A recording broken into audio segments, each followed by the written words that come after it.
ભાવનગર શહેરમાં પડેલા કમોસમી વરસાદે નગર વ્યવસ્થાની ખામીઓને બહાર લાવી છે. ઉત્તર સરદારનગર વિસ્તારમાં માત્ર એક દિવસના વરસાદમાં રસ્તાઓ પાણીમાં ગરકાવ થઈ જતા જનજીવન પ્રભાવિત બન્યું છે. આ સ્થિતિને ઉજાગર કરવા શહેર કોંગ્રેસ પ્રમુખ લાલભા ગોહિલે ડ્રોન કેમેરાની મદદથી વિસ્તારની મુલાકાત લીધી હતી. ડ્રોનમાં કેદ થયેલા દૃશ્યોમાં રસ્તાઓ નદી જેવો દેખાતા અને અનેક ઘરો સુધી પાણી પહોંચવાનું સામે આવ્યું છે.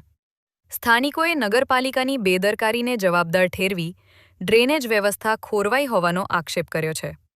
કોંગ્રેસે તાત્કાલિક પાણી નિકાલની વ્યવસ્થા સુધારવાની માંગ કરી છે અને કામગીરી નહીં થાય તો આંદોલનની ચેતવણી આપી છે.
ઓકે લાલભા, ભાવનગરના સરદારનગર વિસ્તારની અંદર જે પરિસ્થિતિ સર્જાણી છે, કુદરતી આફત વચ્ચે જે મહાનગરપાલિકાની કામગીરી જે છે તેને લોલમલોલ વચ્ચે પ્રજા કેવી હેરાન થઈ છે? તમે સ્થળ મુલાકાત લીધી. સૌ પ્રથમ તો હું એમ કહીશ કે આ ભારતીય જનતા પાર્ટીના શાસકોએ ભાવનગરને ભાંગી નાખ્યા. આ એટલો ક્રીમ વિસ્તાર છે સરદારનગરનો કે તમે એની હાલત જુઓ.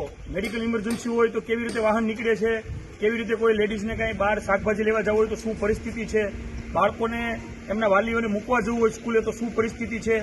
ગઈ રાત્રે ઓછામાં ઓછા 22 થી 25 લોકો પડ્યા છે અને અમુક લોકોને ફ્રેક્ચર પણ થયાના સમાચાર છે. એટલે તમે ભારતીય જનતા પાર્ટીનું શાસકનું કામ જુઓ કે 30 વર્ષ થવા છતાં હજી તમે રોડ ગટર અને રસ્તા કે પાણી પણ નથી આપી શકતા.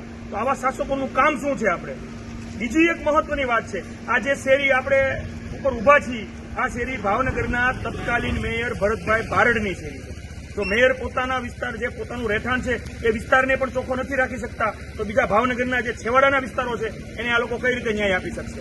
મારું એટલું જ કહેવાનું છે કે આ મહારાજા કૃષ્ણકુમારસિંહજીનું ભાવેણા છે. આ મહારાજા કૃષ્ણકુમારસિંહજીના ભાવેણામાં આવા શાસકો ન ચાલે. હું ભાવનગરની જનતાને હાથ જોડીને અપીલ કરું છું, બીજી વાર આવા શાસકોને કોઈ દિવસ જીતીને ન મોકલતા કે જે ભાવનગરનું નહીં પોતાના ખીચાનું જ જોતા હોય. બસ મારી આટલી જ માંગણી છે. અને એટલી અત્યારે હું જે એડમિનિસ્ટર લેવલના વ્યક્તિઓ છે, જે અત્યારે વહીવટી અધિકારી છે, એમને હું કહેવા માંગુ છું કે તાત્કાલિક ધોરણે આ બધી શેરી સાફ કરવામાં આવે અને તાત્કાલિક ધોરણે અહીં બધું ચોખ્ખું કરવામાં આવે.